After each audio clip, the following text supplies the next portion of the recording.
Now, the 11th annual National Shelter SGS Economics and Planning Rental Affordability Index shows that Perth, Sydney, regional Queensland and regional New South Wales are the worst areas in the country when it comes to affordability. Let's bring in here Robert Pradolin, the founder and executive director of Housing All Australians. Robert, good to see you. I mean, how bad is the rental affordability crisis right now? I think we're all aware that we've got a rental affordability and a housing affordability crisis.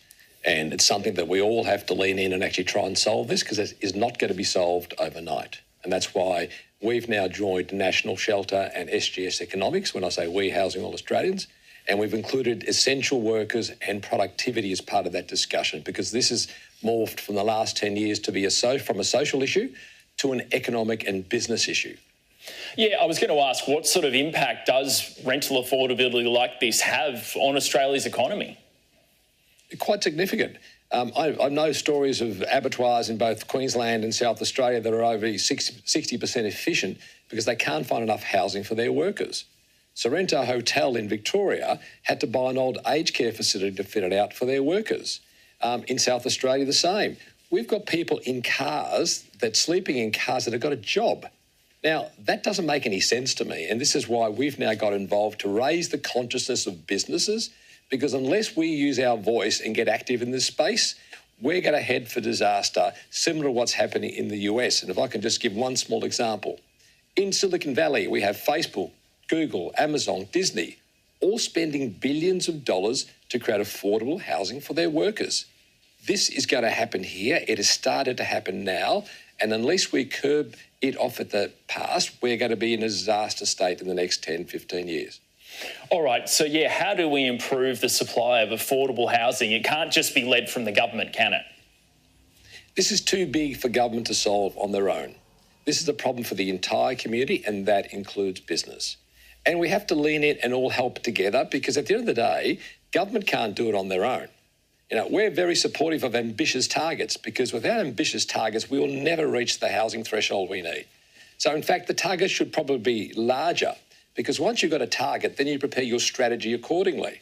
The last thing we want is a target to be 900,000 and people patting themselves on the back for reaching the target. That's really way, way short of what we need. And it's something that I think that all businesses need to be concerned about. Yeah, looking at the report today, rents were flat in some parts of the country, but they did get worse in others, including in the intro where I talked about regional parts of Australia in particular. But are you noticing an increase in homelessness as well off the back of, declining rental affordability? There is no question that homelessness is going to go through the roof. We had Associate Professor Greg Colburn from the US, Washington University, come to Australia to actually tour Melbourne, Sydney and Brisbane to 1,000 business people. His research directly relates homelessness rates to house prices, but there's a long lag. And while he was here, I toured with him in those three cities, and he looked around and said, Rob, you guys are exactly where we were 20 to 25 years ago. That is how much time you've got to get your house in order, otherwise your homeless rates will reach what America's reached. Yeah, and Rob, just talk us through some of the projects your organisation's working on right now to improve housing across Australia. Well, just a bit of background. Housing All Australians are a private sector initiative looking at housing and its connection to homelessness through an economic lens. We've got four basic pillars, but the two pillars I want to mention too is one of the ideas we had in the early days is let's refurbish the existing buildings that are sitting vacant as a short-term pressure relief valve while we build the hundreds of thousands of homes our country needs. And with the assistance of people like Metricon, Henley, Dulux, Mirvac, Interface, Better Living Group, we've refurbished a number of buildings across Australia, and we've reached 130,000 room nights that we've applied to a not-for-profit that looks after the vulnerable people at zero cost to government. Now, all the companies that are concerned, we've now coined the term, this is compassionate capitalism at play. Australian business values, just because I'm a capitalist, it doesn't mean I don't care about vulnerable people.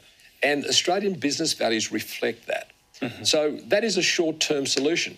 But we've also been exploring the use of digital technology and unlocking private sector capital at scale and private sector property management, but while providing government with the full transparency of obligations of all the stakeholders.